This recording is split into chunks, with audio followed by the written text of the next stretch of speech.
Hola, mi nombre es Iris Buitrago, estudiante del séptimo trimestre de Psicología en la Universidad Bicentenaria de Aragua. A continuación vamos a hablar sobre las funciones mentales. Es muy importante destacar que las funciones mentales son el resultado de la actividad de células neurales que conforman el cerebro.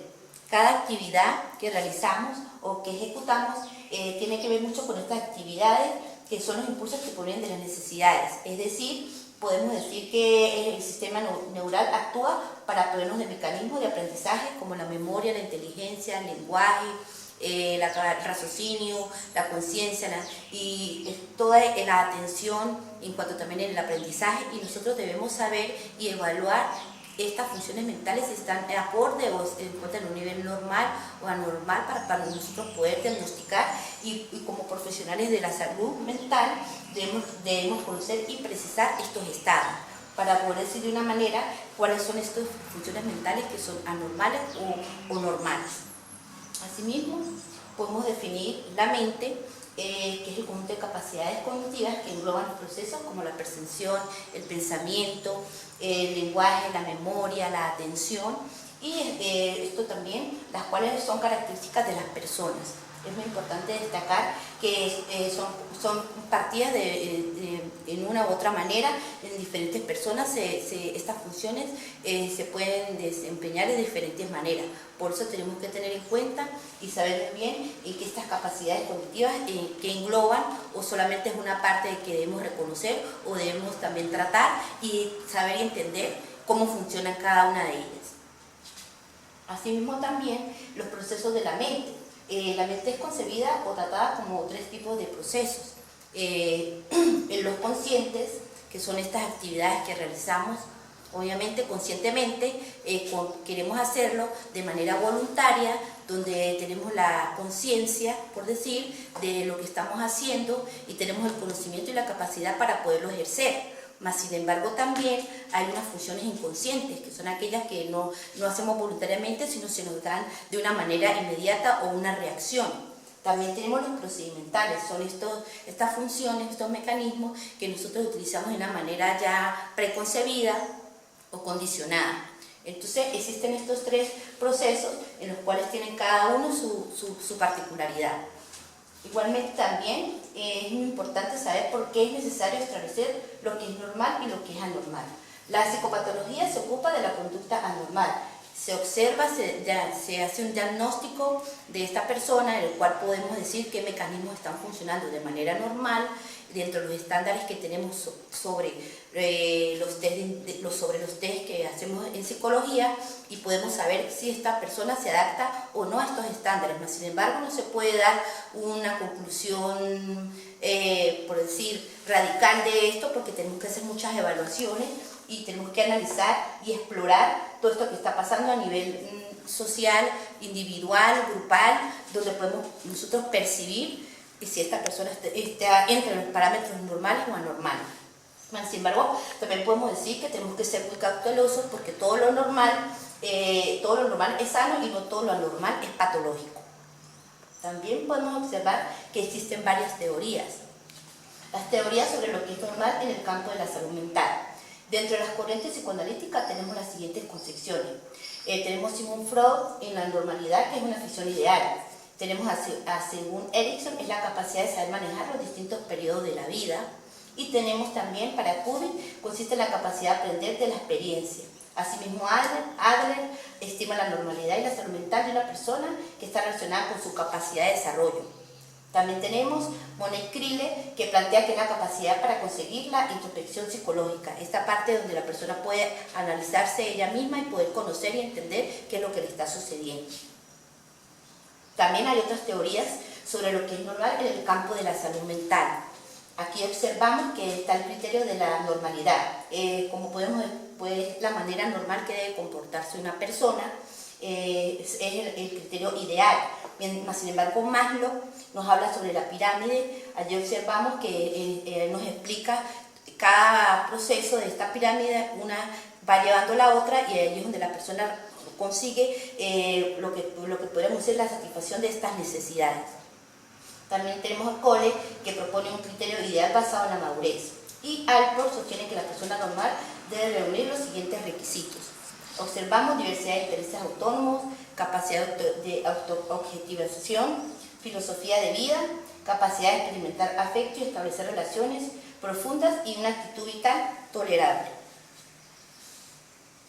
También tenemos otras teorías muy importantes que nos hablan sobre lo que es lo normal en el campo de la salud mental. El modelo estadístico es aquel que nos habla sobre población, análisis que se hacen de la sociedad, donde nos dan unos números en los cuales podemos nosotros decir la frecuencia y la continuidad, donde se pueden diagnosticar estas funciones. Está el modelo legal, que es el elaborado por el gobierno, el que acepta el Estado, el que pone el Estado como una normativa. Y también tenemos el modelo sociocultural, que es la normalidad, que depende de la actividad del medio social, cultural, donde estemos viviendo, donde nos estemos desenvolviendo. La parte social también tiene mucho que ver. Importante también el modelo médico o normalidad. La parte médica de la salud es cuando decimos que hay ausencia de algo anormal, donde no se detecta un déficit de función mental deteriorado, y tomando como base evidencias obviamente médicas. Las funciones mentales también tienen su origen. Podemos el término de funciones mentales, que surge del estudio de Vygotsky, el teórico ruso de la psicología educativa. A partir de un enfoque histórico-cultural distinguió dos tipos de funciones mentales: las inferiores genéticamente y que resultan necesarias para la adquisición y desarrollo de las superiores como el resultado de la interacción con los otros dentro de un contexto sociocultural. Más tarde, desde la perspectiva de la neurociencia cognitiva, observando neuropsicología y médico ruso, Luria señaló que las funciones mentales superiores son aquellas que están generadas por las estructuras corticales propiamente. En la actualidad se llaman funciones mentales superiores la atención, el aprendizaje, la memoria, el lenguaje y el razonamiento, así como las funciones ejecutivas. Esto tiene mucho que ver con la parte del sistema nervioso también, porque aquí es donde podemos observar lo que está ocurriendo en el cerebro, y esto ataca también la parte sobre la atención, la memoria, el aprendizaje, el lenguaje. Allí podemos observar que esto es razonamiento, y allí es donde se ejecutan estas funciones ejecutivas. Y las funciones mentales, asimismo, tienen 15 características. Tenemos el aspecto, la actitud, la psicomotricidad, la orientación, la atención, la concentración, el lenguaje, la afectividad, sensopercepción, inteligencia, el juicio y el ensayo. Más adelante la vamos a ir diciendo cada una para poder entender un poquito más. Algunos mecanismos naturales que no son funciones mentales, pero están ligados también. Aquí tenemos la alimentación, tenemos el sueño y la sexualidad. ¿Por qué decimos que estos no son funciones mentales, pero están muy ligadas? Los seres humanos, por naturaleza, estamos ligados a estas partes de estos mecanismos que son muy importantes. ¿Por qué? En la alimentación. Muchas personas pueden tener algunas funciones que se pueden decir que no son anormales respecto a la alimentación. ¿Por qué? Porque decimos que una persona, cuando se siente alterada o tiene un descontrol, un desequilibrio, allí también empieza a haber un mal funcionamiento, o podemos decir también, se puede también producir un trastorno. El sueño es muy importante también, porque es parte de donde esta persona, si no tiene un sueño adecuado, si esta persona no puede desenvolverse naturalmente en la vida diaria, eso afecta también. La sexualidad es parte importante de la persona también, porque aparte que la persona puede tener una función mental que no sea normal, la sexualidad, el sueño y la alimentación siempre van a estar presentes en su biología normal como ser humano. Asimismo, también tenemos el aspecto que se trata de la apariencia externa, donde nosotros como profesionales vamos a percibir esta parte exterior, donde vamos a observar, donde vamos a poder determinar a esta persona. El aspecto es muy importante, y este aspecto lo podemos evaluar por decir que podemos observar y podemos analizar esta persona. La podemos evaluar que se describiría la edad que aparenta el paciente en contraste con lo que declara. Para dar un ejemplo, podemos encontrar una persona que viene de una manera vestida que no acorda ni con su edad ni con lo que esta persona representa, o entonces podemos decir que en el aspecto es muy importante nosotros como futuros profesionales de la psicología. En el orden, en el desorden, excentricidad en vestir, estas personas que usan, son exuberantes, son exageradas. También hay evidencia que el sujeto está perturbado o está enfermo, se muestra triste, se muestra irritado. También su parte física se ve muy pálido, tiene un aspecto que no es normal. Y allí es donde nosotros tenemos que entrar para poder saber y poder entender y poder dar, para poder analizar y entender que esta persona tiene un aspecto que no está de acuerdo ni con la edad, ni con su físico, ni con su edad, ni esta persona también podemos evidenciar que puede estar perturbado, puede estar enfermo. Entonces es muy importante el aspecto porque es la parte exterior que nosotros vamos a observar. Asimismo también tenemos la actitud. Se trata de un estado interno de la persona, por lo tanto no es una respuesta manifiesta y observable, mas sin embargo está muy ligado para nosotros poder evaluar y podemos tener una evaluación, poder explorar, ver la actitud de esta persona, su parte emocional, su parte cognitiva. Aquí tenemos las actitudes que tienen 4 funciones que son principales para el individuo. Podemos observar la función evolutiva, la función instrumental, la función ideológica, la función expresiva de valores. Al momento de hablar de este aspecto se debe considerar que la respuesta externa se aprecia al individuo ante una pregunta, ante un estímulo, ante el ambiente y ante la vida. Aquí podemos nosotros observar y evaluar si esta persona está siendo coherente con lo que nos está diciendo, si esta persona está distorsionando la realidad, si esta persona entra dentro de los parámetros normales. Asimismo también tenemos la psicomotricidad, que es la acción corporal, muy importante señalar, y visible de lo psíquico. El concepto de psicomotricidad se divide en 2 partes, motriz o de movimiento. Aquí observamos el psiquismo que determina las acciones en 2 fases, el socioafectivo y el cognitivo. Podemos también decir que las habilidades de este aspecto psicomotriz es muy importante para evaluar porque son el conjunto de destrezas que nosotros podemos ver o analizar para poder dar o proporcionar dar a saber o poder observar si esta persona entra entre los parámetros normales de psicomotricidad, ya que esto implica autonomía, destrezas, y entonces aquí podemos ver si hay habilidades o entrenamiento de lo que esta persona practica. Asimismo también hay tipos de psicomotricidad. La psicomotricidad gruesa, normalmente se entiende la psicomotricidad gruesa como aprender a andar, correr, saltar, estas actividades que vamos aprendiendo de niños, que lo hacemos de una manera normal. Si observamos que una persona esta psicomotricidad gruesa no está adaptada ni a la edad, por ejemplo una persona que es adulta que no sepa caminar, ya tenemos que evaluar si es parte de psicomotricidad o es una alteración biológica que se está presentando. Allí es muy importante también saber que esta psicomotricidad gruesa se da de una manera natural. También tenemos la psicomotricidad fina, que se entiende por psicomotricidad fina, que es todo tipo de actividad que necesita de una precisión y un elevado nivel de coordinación.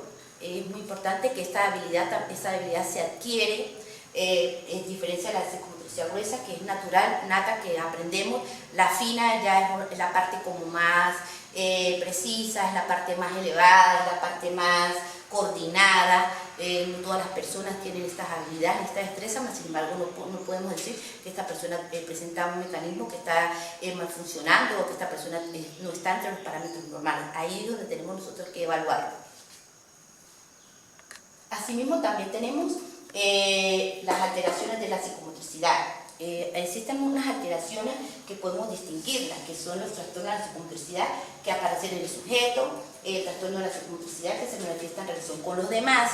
Tenemos el trastorno de psicomotricidad que se configura con grupos clínicos específicos y trastornos de psicomotricidad por alteraciones de impulso. Allí es donde vemos a observar por qué esta alteración de este mecanismo no se está dando de manera natural, se está dando de manera normal. Ahí es donde nosotros tenemos que evaluar, saber y entender por qué esta persona hizo su proceso natural de aprendizaje psicomotriz, mas sin embargo hubo un descenso, o esta persona dejó de hacerlo, o esta persona está presentando alguna anomalía para no poder realizarlo. Allí es donde nosotros tenemos que evaluar y hacer una evaluación un poquito más exhaustiva para poder determinarlo. También tenemos la psicomotricidad y también vamos a explicar cómo se evalúa. Es muy importante, la psicomotricidad gruesa Es la autonomía, la habilidad que primero aprendemos, como lo dijimos anteriormente, es andar, correr, jugar con otros, explorar, orientación espacial y de organización. Más sin embargo, en la fina se evalúa la coordinación entre lo que se ve, lo que se quiere hacer, eso es algo nato que nace con la persona, o algunas habilidades que se aprenden pero de manera muy natural y fácil.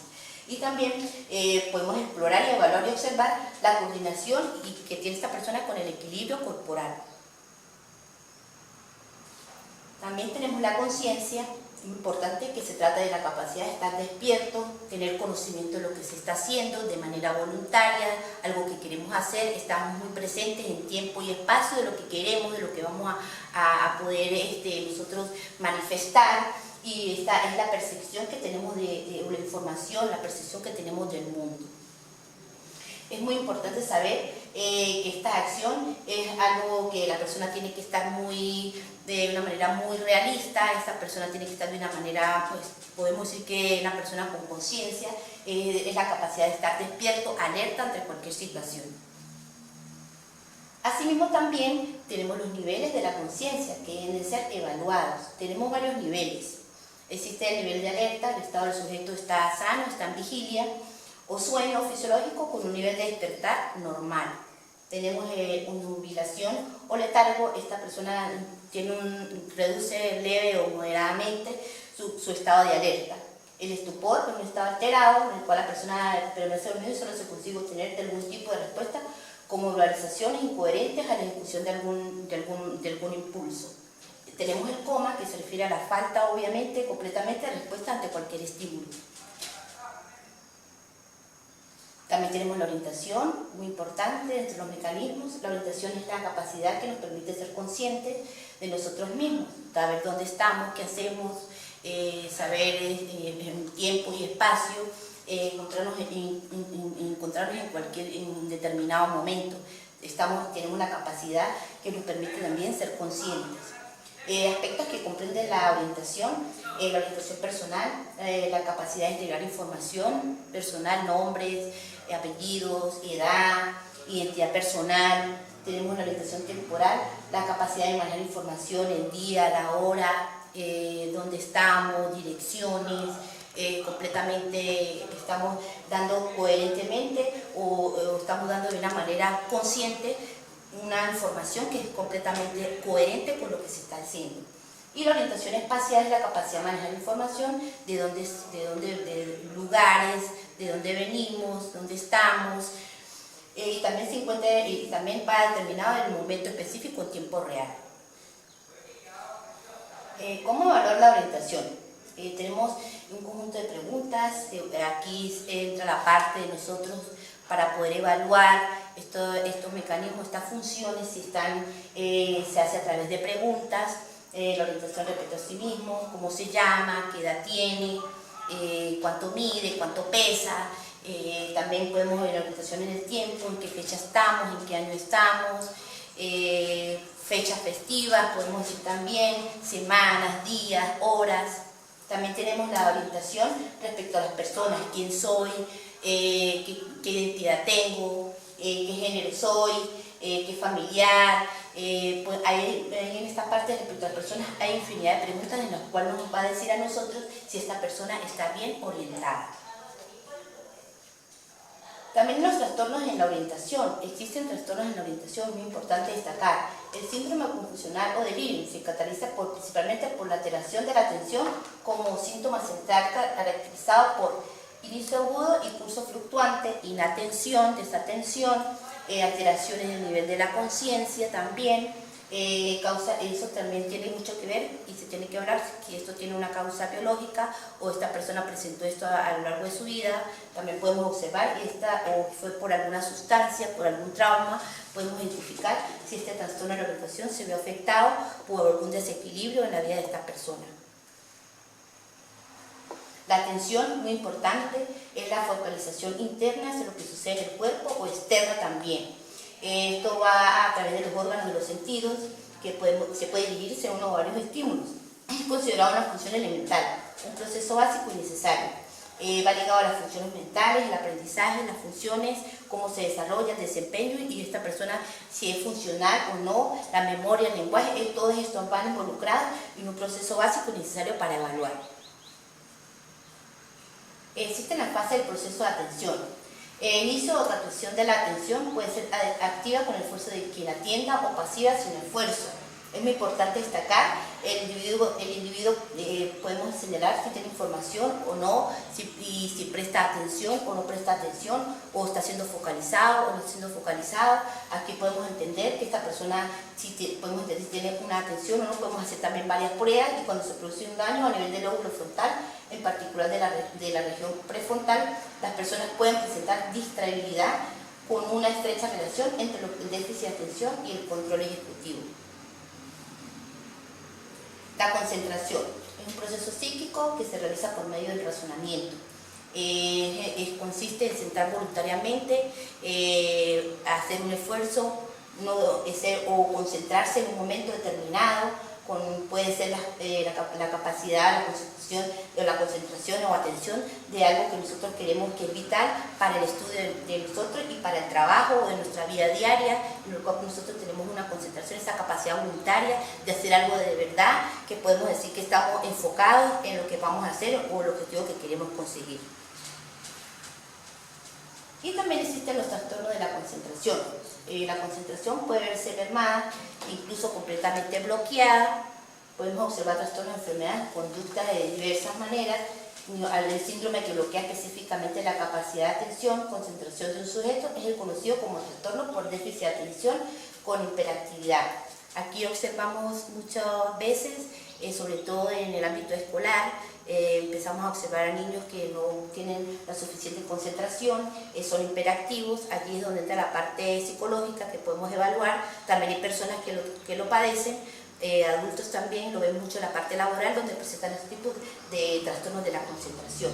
También existe el trastorno por déficit de atención con hiperactividad, ya lo dijimos anteriormente, se altera la capacidad de atención.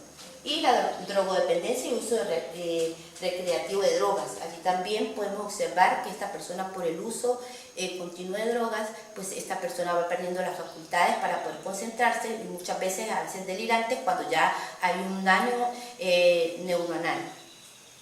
También podemos decir que también estos daños, estas funciones afectan también la memoria, el aprendizaje y muchas veces también el lenguaje. Tenemos la memoria, que es el proceso que permite conservar la información transmitida, poder conservarla. También tenemos a largo o corto plazo la memoria. Entonces allí es donde nosotros tenemos que ver que esta persona si cumple un papel fundamental o no en el proceso cognitivo, si esta persona está, podemos decir, esta persona está utilizando bien la memoria, o sea, esta persona se le olvidan algunas cosas, o esta persona solo recuerda a corto o a largo plazo. Y también existen las fases de la memoria, que es la decodificación e inquisición de la información, el almacenamiento y la recuperación. La decodificación es aquello que nosotros vamos grabando poco a poco en nuestra memoria, ya sean recuerdos, pueden ser cosas que aprendamos, habilidades, las vamos recuperando en nuestra memoria. Y el almacenamiento también, ahí es donde entra la parte de largo o corto plazo de la memoria y la recuperación. Muchas cosas que hemos olvidado las volvemos a recuperar, entonces allí es donde la memoria juega un papel muy importante y podemos saber si esta persona dentro de lo normal o anormal, o si podemos decir que tiene una patología por falta de memoria. Allí entra la parte biológica, la parte médica y también la parte psicológica. Siguiente tenemos tipos de memoria. Como hablaba anteriormente, la memoria a corto plazo, la memoria a largo plazo. Es aquella que maneja información en periodos breves y consideramos una memoria del presente. También la memoria a largo plazo es aquella que mantiene información por largos periodos de tiempo. La memoria puede dividirse en una memoria declarativa o explícita, también en una de sucesos o episódica. El pensamiento, muy importante dentro de las funciones. Podemos decir que la mente está en la capacidad del cerebro para formar ideas y establecer, conceptos, también decisiones, el pensamiento. La corteza prefrontal se encuentra en el asiento neurobiológico del pensamiento. Esta es la base prefrontal donde resulta esencial para la memoria y el trabajo espacial. Igualmente el razonamiento, muy importante también, importante saber, está un poco ligado a lo que es la conciencia, y aquí es donde nosotros tenemos la facultad que permite resolver problemas o extraer conclusiones, aprender de manera consciente de los hechos establecidos, condiciones que hacemos o algunos pensamientos lógicos que nosotros podemos desarrollar de manera lógica. El lenguaje, importante en los mecanismos y las funciones, es la función cerebral que está constituida por un conjunto de signos, tanto verbales como no verbales también. El lenguaje es su principal forma de expresión y comunicación, es la principal forma de comunicación humana. Es importante también y fundamental la exploración del resto de las funciones mentales del individuo. El lenguaje es muy importante. Damasio señala que hay 3 sistemas principales que sustentan funcionalmente el lenguaje. Tenemos el sistema operativo, que ocupa la región percibiana del hemisferio dominante e incluso el área de Broca y el área de Wernicke. Sistema semántico, que abarca las grandes extensiones corticales de ambos hemisferios, el izquierdo y el derecho. Y el sistema intermedio organizado modularmente, que sirve de mediación entre los dos anteriores y se ubica alrededor del sistema instrumental. La afectividad. En la definición del DSM, el afecto se entiende como la conducta que expresa la experiencia subjetiva de un estado de ánimo.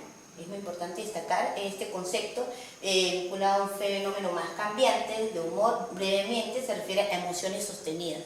Aquí podemos hacer la evaluación de la afectividad, donde podemos decir la congruencia entre el estímulo y la respuesta afectiva, la duración e intensidad de la respuesta afectiva y la capacidad de expresión y control de las emociones. También tenemos las alteraciones de la afectividad, alteraciones por aumento del tono afectivo, euforia, exaltación, tenemos júbilo, éxtasis, miedo, tenemos la ansiedad, el peligro inminente, sin causa. Importante señalar que esto es una alteración, obviamente por el aumento del tono afectivo. Ahí sobrepasa lo que podemos decir que es normal dentro de las funciones mentales. Aquí ya observamos que existe esta alteración. Y también las alteraciones por disafectivo, la apatía, la indiferencia, el dolor, la melancolía, la depresión. Allí también es una alteración de una manera un poquito más, podemos decir que ahí tendríamos que evaluar si se trata de un trastorno o algún episodio que esta persona ha tenido. Igualmente el primero también, pero en esta parte entra como un poquito más dentro de lo que son los trastornos. Y las alteraciones cualitativas, la habilidad y eso son los cambios bruscos de ánimo y la sensación ideoafectiva, ambivalencia, adenodia y el afecto inapropiado. Todo esto tiene que ver porque ya esto sobrepasa lo que no es normal dentro de las funciones mentales. Tenemos la sensopercepción, que es la sensación que inicia en los órganos sensoriales a partir de los estímulos. Aquí podemos observar las diferentes zonas cerebrales, las sensaciones que el ser humano es capaz de registrar, la luz, los colores, los sonidos, el gusto, el olfato, la vista, la presión, la tensión, el dolor. Allí hay una serie de características sensoperceptivas que tenemos nosotros para poder evaluar si aquí se ha afectado alguna de las funciones o mecanismos. Trastornos de la sensopercepción. Los trastornos de las sensaciones pueden deberse a lesiones físicas. También podemos observar donde existe una lesión demostrada del órgano sensorial. Hay varias funciones donde no es posible demostrarlo, sin embargo aquí tenemos varias de ellas que sí podemos decir que se puede haber un trastorno de la sensopercepción. La amaurosis, pérdida de la visión, la pérdida de la audición, la pérdida del olfato, la pérdida de reconocer o las sinestesias, que son donde un estímulo evoca otro estímulo. ¿Qué queremos explicar con estos trastornos de sensopercepción?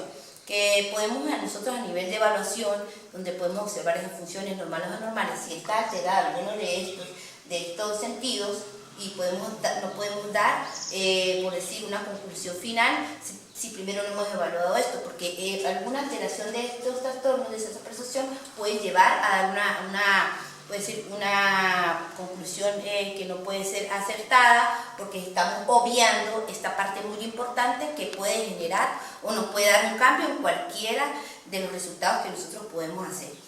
Es muy importante destacar que aquí es donde podemos decir que podemos, en la entrevista inicial o en el momento que vamos a observar o vamos a analizar o vamos a atender a un paciente, es importante principalmente tener muy claro y presente que esto se tiene que evaluar y de ahí sí de una manera poder seguir y servirles a ellos como guía para poder dar un diagnóstico que sea más acertado.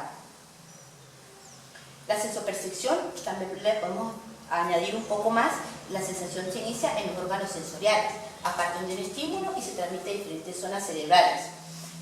Las sensaciones que el ser humano es capaz de registrar, como lo hemos dicho, el color, la luz, los sonidos, el temperamento, el olfato, la vista.